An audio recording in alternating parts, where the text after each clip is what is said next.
with Antuanne, Antuanne Russell. Yeah.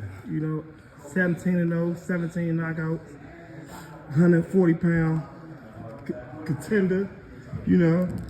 How you doing, man, Mr. Russell? Man, how I'm doing? That's a tricky question. I'm gonna tell you right now. We just cut to the chase.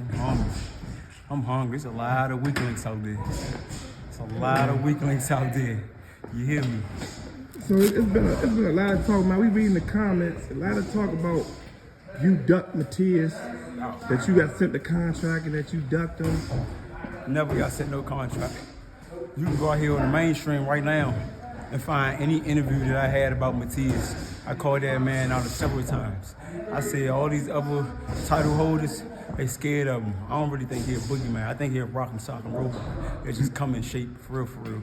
You got a lot of these pussified fighters out here. I ain't gonna say no names, but y'all already know who they are. It speaks for itself. They try and protect some little record that they got. Cool, I'm in it for the sport. I'm trying to bring the sport back to its natural state. It's a rough, rugged, chaotic sport. Right now, there's a lot of people just, man, it's good to have sportsmanship, but let's rumble. What you think about the Ryan Garcia, man, shenanigans that been all on the internet? You think Ryan loses his mind? Which one? There's so many. There's so many. They said, man, they think he got mental health issues, man. What you think? You think he just trying to duck the fight, or he really going through it? Hey, I don't think he's trying to duck the fight. I think anybody living in this world long enough, they gonna have a little bit of mental health issues. That's exactly why some of these fighters, majority of these fighters, participate in this sport, because they can get something off their chest and get paid doing it. So as far as mental health issues, I really can't speak towards it. If he ain't feeling all the way whole, as far as his opponent, then that's on him. I don't think it got nothing to do with that. You see, another thing, Keith Thurman and Tszyu fight has just been canceled. Ooh, yeah, I heard of that. They said, because Keith Thurman had a bicep injury. What you think about that? I'm always be a Thurman fan, but styles make fights. This dude, Tszyu Jr., he coming to work. Yeah. He coming to work, and right now, Keith Thurman, he a little bruised. He got tendons that haven't even fully healed. He basically a wounded soldier. You know what I mean? And he of age. He on his way out. So, man, shit ain't looking too good for my man. So he either gonna come in full, complete health and in shape, or don't take the fight, because you looking for a loss. All right, fantasy fight, right? If you can have any two fighters, right, to fight each other, right, not including you, okay, a fantasy fight that you would love to see, what fight would you love to see make? Not me. Shit, Boots Ennis and Terrence Crawford. But Terrence Crawford, he talking about moving up, seeing Canelo and all that. Cool. He got the skills. You don't necessarily gotta bring the punching power up and weight if you got the skills. And he do got raw talent. I can't give him that. Can't nobody take that away from him. So Boots and Crawford, who you got winning? And how do you fight? How do you have the fight going? It's gonna be real competitive. Terrence, he a veteran, so he gonna try to take him in deep waters. Boots, he's up and coming. I think he still got a young vigor in him, so he gonna come in shape, fully healed. Tendons, hands replenished well, 100%. Body, everything just good. He got the youth on his side. Terrence Crawford, he done had a couple scars, a couple bruises here and there. He keep his body good, but what you gonna do when a young lion steps in there applying that pressure the right way? Now, a lot of these fighters, I ain't talking about like Earl Spence. Earl Spence, he was bruised up, car crash, trying to come back. He honestly, doing this pre-workout, he looked like he was on his heels. If you pay attention, if you pay attention to his pre-workout video, he was doing the mix.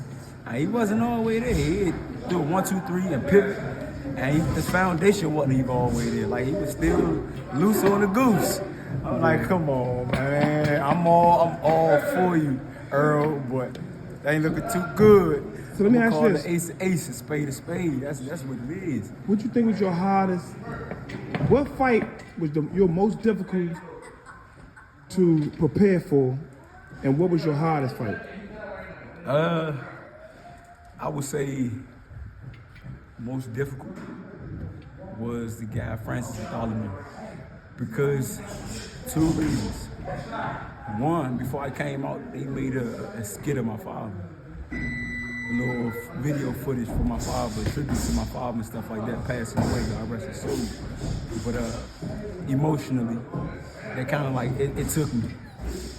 And he wasn't dead, so when you're dealing with unfamiliarized territory, the only thing you could do is stay strong and fall back on your corner, that support system. And normally that's who I fall back on. Not just one person, but collectively. The group wasn't the same. We was missing one. And that was just unusual to me. It didn't feel right. That was my first fight without my father. So I had to pull through that. And it showed. I was a little wide. I was taking a little bit of risk, you know, but still I had to pull through that. I had to show my pedigree, and I did. I got him up out of there. But mentally, I wasn't all the way there. What's the hardest punch you ever took from any fighter? Amateurs and pros. I really can't say. I ain't really been hit hard. I've been knocked off balance. But if I would speak on anybody or call anybody's name, like I said, it'd be Francis Bartholomew. It'd be Francis Bartholomew. It was one little shot that snuck in. I did the responsible thing. A lot of people don't realize you really can't block everything with those 8-ounce gloves on. So you got to do the most responsible thing in the heated battle. I put my hands up, but I was at a distance where so I could still like kind of like get lined up. You know, and like I said, I wasn't all the way there mentally. My little joint snuck in. It didn't hurt me, but it got my attention. Like, this motherfucker got a punch in on me. Never again. Name some big names now that you have sparred. Big names now, as far as like people got titles. It ain't gotta be just titles, just fight. Man, I think that's elite fighters. You gotta ask these fighters that's out there elite, and they got some work for me. That's what you need to ask, because anybody that step foot in this motherfucking camp, I'm trying to tell you, there wasn't nothing handed to them. So what was your best work, Spawn? Best work? It wasn't about one person. We always getting in and do man in the middle. But a while ago, I can't say Cake Rum on them. They brought up Shakur, they brought up Keyshawn Davis, a couple more professionals out here. And we just circulating. But me, how we get down, I try to stay in there and work with everybody. You know, so when the fatigue happened to kick in, I still gotta be mentally tough. That's why we stay in there and work with everybody. We call that man in the middle. You know, we stay in the middle with everybody in there. We work with everybody. So it wasn't like just one person kind of like brought me down to a fatigue state.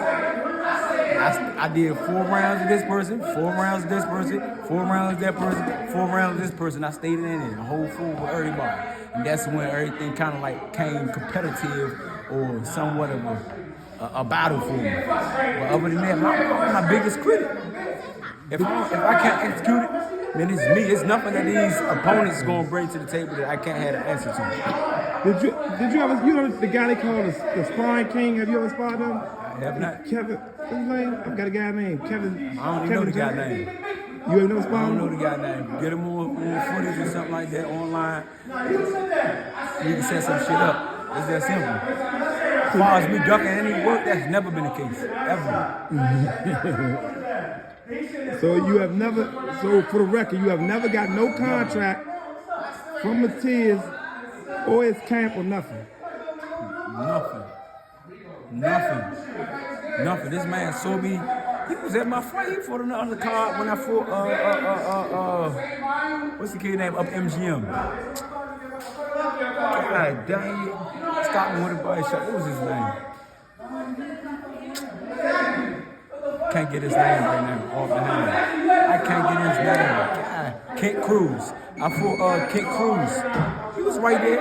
He was on the ringside watching me work. He thought the fight was going to go differently. Got him up out of there. Got Kent Cruz up out of there. And I looked at him and I said, you see what it is? They gave me a little smirk. So look, And that was that. He ain't say nothing more, nothing less. last question. Out the 4 champions, right, in your division, Yeah. which one do you think named it the most, the easiest from? Well, now let me rephrase the question.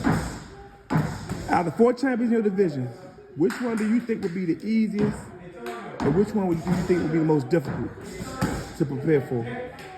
I mean, it depends. Styles make fights. So you gotta bring certain things out your arsenal to kind of like execute, plan, and become victorious. A lot of people would say Devin Haney would be more difficult, but honestly, I gotta lock my hands and walk at Devin. Do it the right way. Like I said, Regis supposedly did it, but honestly, I don't think his heart was all with it. He could have did it. He had all the attributes to do it. He came in shape. He got a little bit of pop. He got a little bit of ample hand speed. I don't think his heart was there, or he didn't have the game plan to do the shit. Other than that, I walk at Devin. Easy, behind a couple jabs. Make him stay there with me. All this running like a chicken, you go ahead and do that. You're going to get fatigued. You have to keep a jab on me. I'm going to slip, block, cut the ring off. And I'm going to apply that pressure.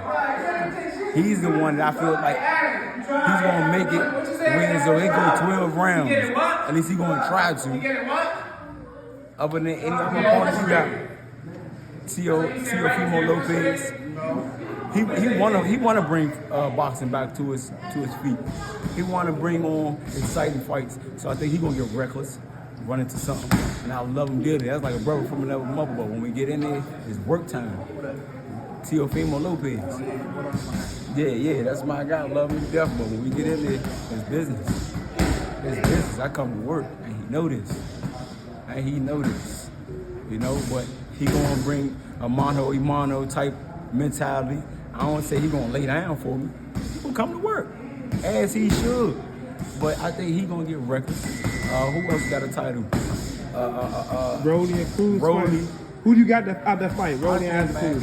If Rolly takes the fight, anything can happen. Because right now, neither one of them stepped on the scale as of yet. So it's not guaranteed. Something can happen the day of.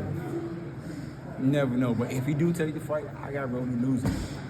I got Pitbull. You said you got Rolly losing? Yeah. Something you trying to say you picking Rolly. Somebody I got got Rolly losing. losing, man. he got punch his chance, but skill-wise, I got him losing. Now, honestly, I don't really care about all of them. I really want all the titles. I want all the titles before I move up and move down. It's that simple. It is literally that simple. But that's what it is. Rolly got a punch his chance with anybody, but he's mediocre. Who would you rather have, Rolly or Isaac Cruz, as an opponent? Who would be easier? Rolly. It's that simple. Rolly. Rolly would be easier. Isaac Cruz, he bringing pressure, stuff like that, which is cool. Do you want? He seems like a person you hurt your hands on, but still he'll take a good ass whipping. He'll take a good ass whipping. All right, that's all for the chat, man. You want to add anything, Mr. Antuanne Russell? That's a good coach, Antuanne Russell. Yeah, great coach. Great coach. Okay. All right, we out. I know you're mad.